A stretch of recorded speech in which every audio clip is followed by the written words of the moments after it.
Bang, ni panjang roti apa bang? Ni bang, roti burrito bang.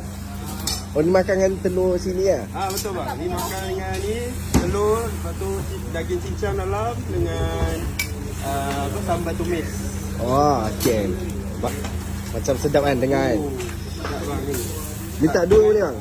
Ha? Minta dua? Makan? Boleh bang, boleh. Boleh? Boleh bang. Okay. Nanti saya hantar. Okey, baik.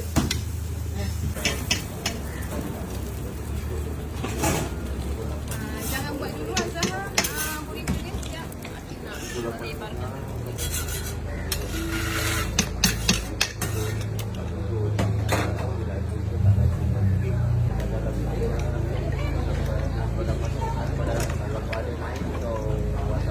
Oh, campur sambal tumis ah? Sambal tumis, daging, telur. Daun bawang, bawang. Rasa dia lain sikit. 5 sudut.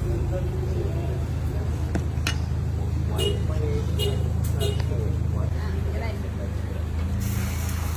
Semua ke? Semua.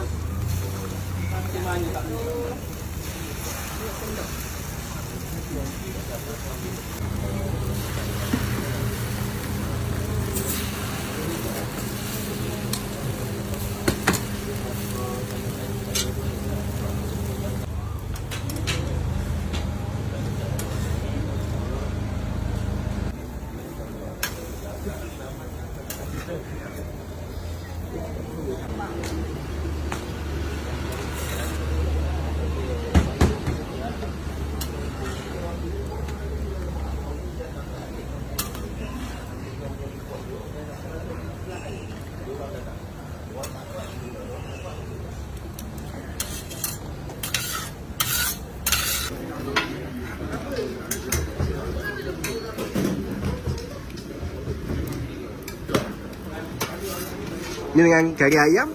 Kari ayam. Lepas tu dia makan dengan kuah banjir. Roti ikan kembang. Barulah dia punya rasa tu sedap. Sambal tumis lah tu. Sambal tumis. Sambal. Ya, okey. Nah, thank you. Terima kasih.